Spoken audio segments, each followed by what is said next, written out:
네, 오늘은 특 강의를 시작을 해볼 거고요. 오늘 다룰 내용은 3인분 검정식의 기본적인 내용들이랑 오해하스 메소드에 대해서 다뤄보도록 하겠습니다.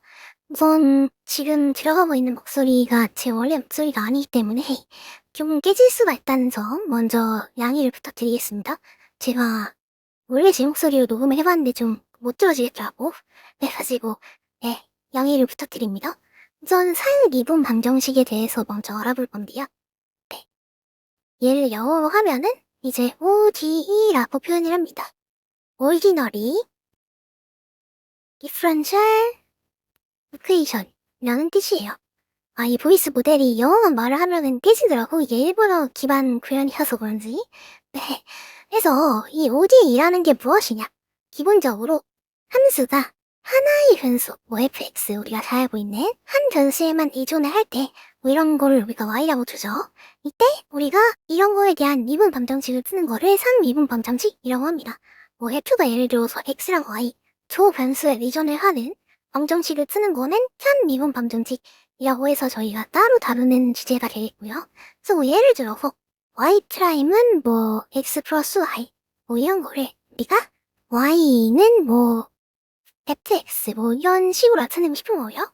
또는 fx, y는 0, 그러니까 x와 y에 대한 함수로 좌변을 나타내고 우변을 0, 이런 식으로 나타내줄 수 있어요.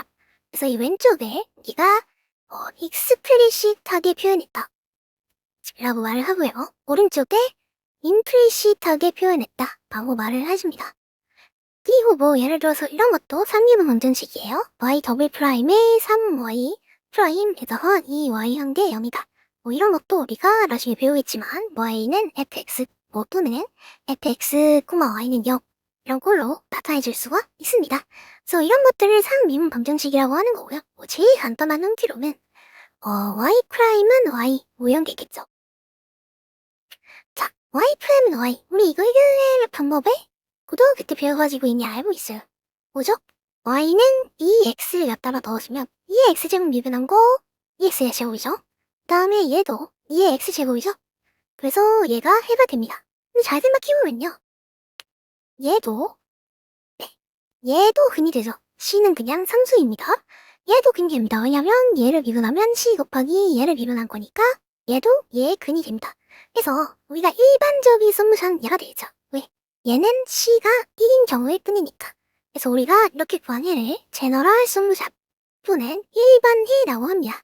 그런데 만약에 얘를 시작할 때 이런 조건이 있었다고 해보자. y 0이다. y 0을 넣었더니 2가 됐다. 그러면 x에다가 0 넣고 y에다가 2 넣었을 때 얘가 성립을 해야 된다는 거잖아. 그러니까 2는 c 곱하기 2의 0제곱. 그래서 c는 2가 되겠죠? 자, 이 경우에 우리가 c를 제법 이렇게 써줄 수가 있겠죠? 왜? 이 초기 조건, 이니셜, 조건, 컨디션이 주어졌을 때 우리가 이런 식으로 파티큘러 솔루션이라는 걸 구할 수가 있습니다. 그래서 이렇게 이니셜 밸류 주어졌을 때 파티큘러 솔루션 구하는 걸 우리가 IBP, 이니셜 밸류 프로블럼이라고 말을 합니다. 그래서 이런 식으로 미분 방정식을 일반적으로 풀 수가 있어요. 그래서 오해하스 메소드라는 거에 대해서 먼저 얘기를 해볼 건데요. 자, 오해하스 메소드가 무엇이냐? 우리가 일단은 예를 들어서 이런 거를 푼다고 생각해 봅시다. 자, 이런 방정식 우리가 지금 어떻게 푸는지 안 배웠죠? 풀 수가 있습니다. 어떻게 풀 것이냐? 자, 우선 xy 평면이 나와요. xy 평면을 이렇게 그려줍니다. 그 다음에 자, 우리 y 프라임이 나타내는 게 뭔지 우리 고등학교 때 배웠죠? 얘는 그 점에서의 접선의 기울기를 나타내준다는 거 우리 알고 있습니다. 자, 그러면은 우리가 0,0을 대입했을 때 0,0에서 접선의 기울기가 뭐가 될까요? 그렇죠. 0 더하기 0이니까 0 되겠죠. 그 다음에 예를 들어서 1,0에서 접선의 기울기 어떻게 돼 있어요? 1 되겠죠? 그 다음에 1,2에서 접선의 기울기는 1 더하기 1이니까 2 되겠죠? 그 다음에 마이너스 1,1에서는 똑같이 0 될 거고요. 스포이징으로 그렸을 때 우리가 각각의 xy 점들에 대해서 무수히 많은 접선의 기울기를 이렇게 구할 수가 있단 말이에요. 그럼 그 화살 휴지를 이렇게 이어줄 수가 있어요. 예를 들어서 이런 식으로 좀 어렵네요. 이런 식으로 뭐 이해해줄 수가 있습니다. 그러면 얘가 솔루션 커브가 되겠죠. 얘가 솔루션이 뭐 예를 들어서 이런 것도 있을 거예요. 이렇게 봐서 뭐 이렇게 가는 솔루션도 있을 거고. 그래서 각각의 커브가 다 솔루션이 될 수가 있는데 뭐 우리가 이니셜 컨디션 아까 얘기했던 초기 적합 위치나는 이 솔루션 커브가 하나의 결정이 되겠죠. 그래서 그렇게 구할 수가 있습니다. 그래서 우리가 이런 식으로 디렉션 접선의 기울기들을 이렇게 적어놓은 답표면은 디렉션 필드라고 정의를 해줄 거고요. 그 다음에 우리가 뭐라고 해줄 거냐면 이렇게 이런 식으로 이렇게 부드럽게 이어준 이 선의 뭐 등위선 또는 아이소클라인 맞나요? 네, 아이소클라인이라고 해줄 겁니다. 그래서 이런 식으로 구할 수가 있다. 이게 오일러 메소드는 아니고요. 그냥 먼저 설명을 한 거예요. 그래서 오일러 메소드가 뭐냐면요. 예를 들어서 똑같이 XY 편만을 그려봅시다. 우리가 찾는 솔루션 파브가 뭐 이런 식으로 생겼다고 얘기를 해볼게요. 그러면은 B가 어떤 점을 잡아줄 수가 있어요. 예를 들어서 여기에 X0라는 점을 잡았습니다. 그 다음에 우리가 X1이라는 점도 잡아줄 거예요.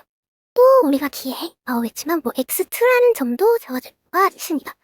네, 이 공들 사이의 간격을 포맷만 일정하게 잡는데 얘를 H, 얘를 H 이런 식으로 일정하게 잡아줄 겁니다. 이거 여기가 스텝 사이즈라고 합니다. 네, 이렇게 됐을 때 우리가 어떻게 추정을 해줄 거냐면요. 맨 처음에 잡은 이 제로라는 점은요. 그냥 잡은 게 아니라 홈키기 조건에 의해서 잡은 거예요.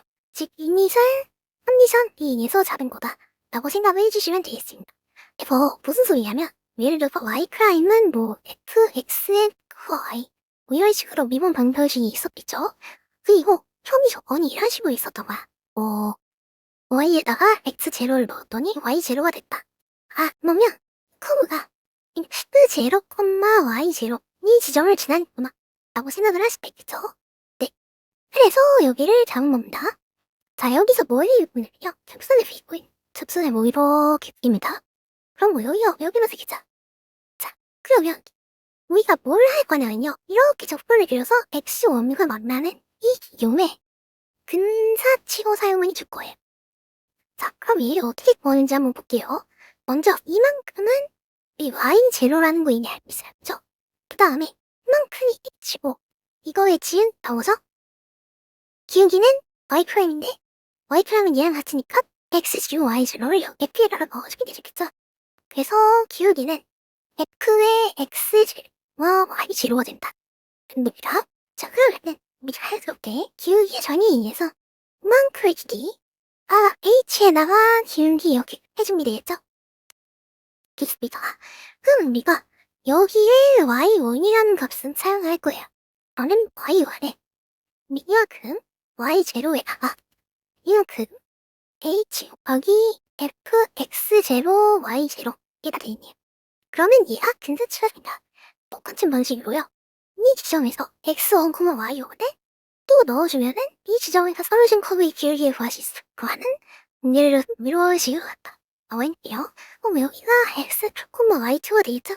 또 어디에 Y2는 만큼인데 Y1 거기가 봐 H 곱하기 여기에 접선의 기울기가 Fx1, Y1을 한 거다 라고 구할 수가 있습니다. 이런 식으로 YN까지 구합니다. 그럼 이 개실 솔루션 홈포지 현재 알겠죠? 왜? 근사치를 이용해주고 이어주면 근사적인 솔루션 커브를 구할 수가 있으니까 그래서 그런 식으로 근사적으로 구해주는데 오일러 메소드입니다. 그래서 이거는 굉장히 부정확한 방법이기 때문에 실질적으로 프랙티컬하게 사용되지는 않는 방법이다. 네, 그래서 이런 식으로 생각을 해주시면 될 것 같습니다.